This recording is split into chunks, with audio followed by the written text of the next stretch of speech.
go out and start talking about why you think poets use refrain. We're going to practice vocabulary. Everybody say refrain. Refrain. Repetition. Repetition. Refrain. Refrain. Repetition. Repetition. Now do it with me like this. Refrain.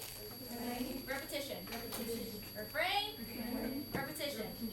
Now let me see you do it by yourself. Refrain. I don't hear all voices. Refrain. Repetition.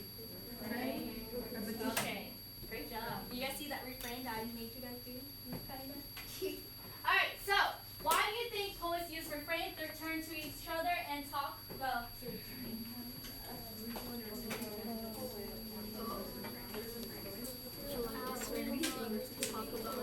Oh no, I lost my phone. Focus on? 15 seconds. Hace tiempo. Yes.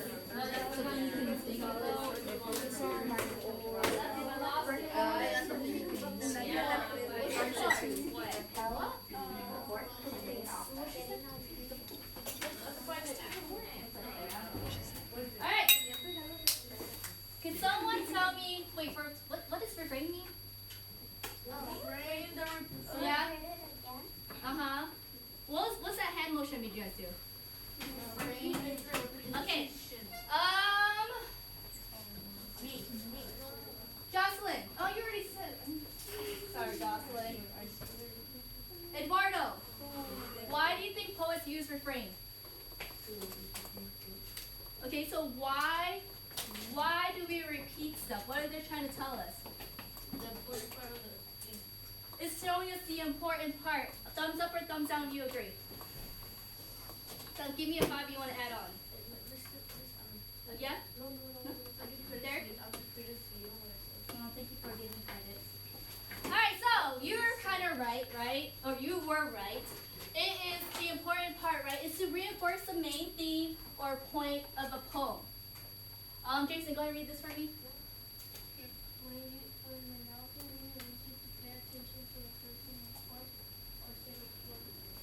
So kind of think about your song, the chorus, right? It repeats a lot of the time. So it's mostly what that song is about. So that's the same about the poem. It repeats, so that's what that poem is going to be mostly about, right? Alright. This is shrimp. My beautiful drawing of shrimp. We already spent a whole semester learning about all the different types of figurative language, right? So this is just a strategy I want you guys to do when you take a test or when you read any poem. The first thing you do is you write the word shrimp. You don't have to draw it. Not everyone's as good as me for drawing. It's okay.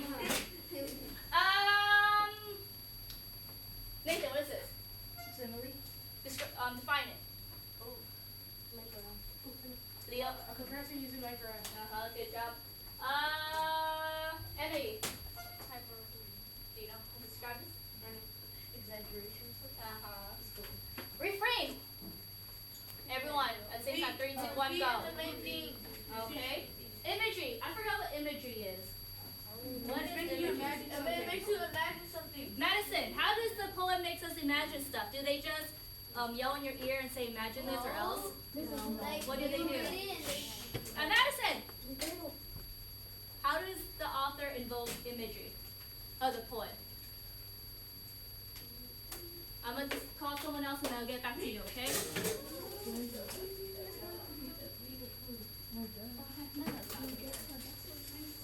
Jason, how do we talk about imagery? How does the poet give us imagery?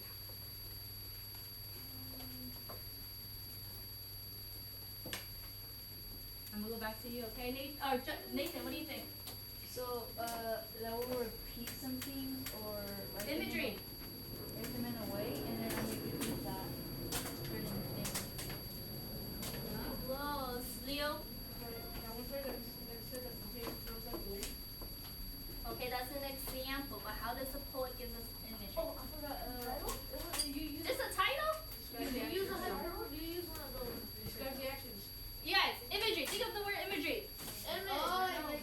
Something. Okay, so they're putting an image in your head. How? How are they giving that image? Like it's Turn and talk to your partner. 1 minute.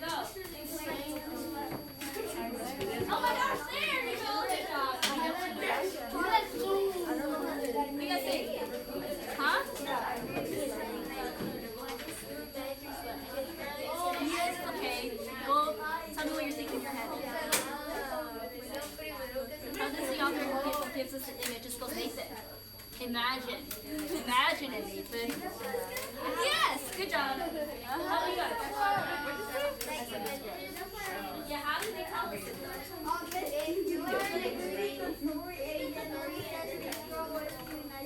And then